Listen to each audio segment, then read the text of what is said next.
आले ना पण ते गट आपण ते ऐका ना तुम्ही 69 गट पळाले ना टोटल ते 69 लोकांतो 69 पळाले का अर्थ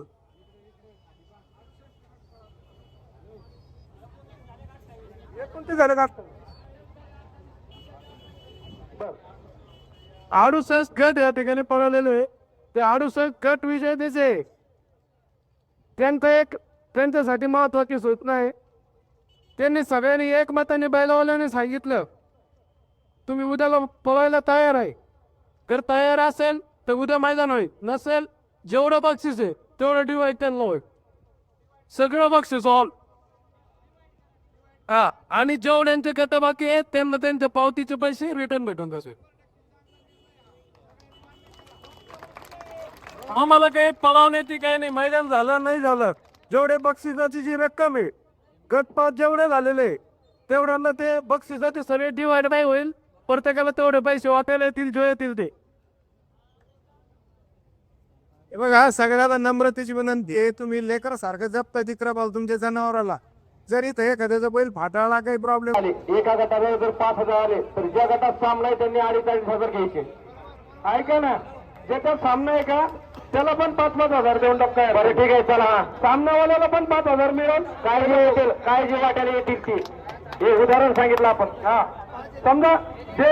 एका गटावाल्याला जर 5,000 येत असेल आणि त्याच्यात सामना असेल तर कमिटी 10,000 देईल त्या जागेवर काही काय पण पैसे कोणाचं हे डोक्यातून काढून टाका सगळ्याला पैसे वापस भेटतील तुम्ही जर मताळा नाही केला तर आम्ही इथंच जागेवर तुम्हाला पैसे देतो नाही तर फोन पे ला देतो कोणाचा 1 रुपया राहणार नाही प्रत्येक गट पासवाल्यांनी फक्त आपल्याकडे रेकॉर्ड आहे आपल्याकडे सगळे रेकॉर्ड त्यांची काही आवश्यकता नाही आणि बैलगाडी मालक लक्षात घ्या फक्त मैदान भरवायचं म्हणून भरवायचं नसतं तर तुमच्या हिताचा निर्णय आज आयोजक कमिटीने घेतलाय कारण प्रत्येक मैदानात आम्ही असतो ज्या ठिकाणी सामना होतो त्या गटाला जेवढे पैसे वाटून येतात ती कमिटी तिथे डिवाइड करून देते परंतु आज एकमेव कमिटी माझ्या डोळ्याने पाहिली अशी माझ्या आतापर्यंतच्या करिअर मध्ये की त्यांनी सांगितलं जेवढे वाटायला येतील तेवढे त्या गटाला मिळतील 2 ते 3 सामने तुमच्या हिताचा निर्णय झाला सगळ्यांचा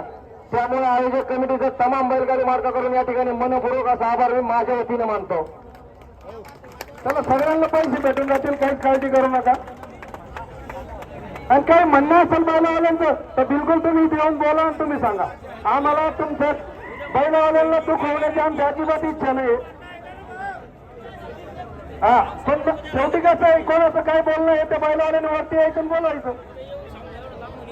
शेवटी ते असं नाही व्हायला पाहिजे का ते बोलले ना आम्ही ऐकलं बरं तर आम्ही तुमच्यावर हा निर्णय लाभ देत नाही तुम्हाला मान्य असेल तरच घेतो तुम्ही म्हटलं तर आमच्या आता बी तयारी उद्या पळा आणि तुम्हाला जर लय धावसा असेल तर आता बी पळा मग आम्ही काय चालत आता आम्ही ते पैसे द्यायचे आमची मानसिकता आहे ना ऐका ना आमचं म्हणणं काय आम्ही दिला निर्णय हा बैलवाल्यांना मान्य पाहिजे कैलास भाऊ प्रथमतः सर्व बैलगाडा मालक चालक यांचं खरोखरच आभार आहे कारण की ज्या पद्धतीने हिंदकेसरी मैदानामध्ये सर्वांनी सहकार्य केलं महाराष्ट्रभरातून या ठिकाणी बैलगाडा मालक चालक उपस्थित राहिले आणि चांगला प्रतिसाद देऊन या ठिकाणी चांगलं मैदान घडवलं आणि पुन्हा एकदा तीच वेळ तोच प्रसंग आजच्या मैदानात देखील आला होता तीच वेळ एकदा करून दाखवायची आली होती एक पारदर्शक मैदान कुठेतरी म्हणजे चाललं होतं पण वरुण राजाने हजेरी लावली आणि दमदार हजेरी लावली त्याच्यामुळे कुठेतरी पुन्हा हिरमोड झाला पण कौतुक करावं तितकं कमी बैलगाडा मालकांचं एक मोठा प्रतिसाद पुन्हा एकदा तुम्ही दिला आणि सगळ्या आयोजक कमिटीला तुम्ही सहकार्य केलं आणि आयोजक कमिटीने देखील तुमच्या हिताचा विचार या ठिकाणी केला पुनश्च तुमचं महाराष्ट्रातील तमाम बैलगाडा मालक चालक यांचं या ठिकाणी आलेल्या सर्वांचा आभार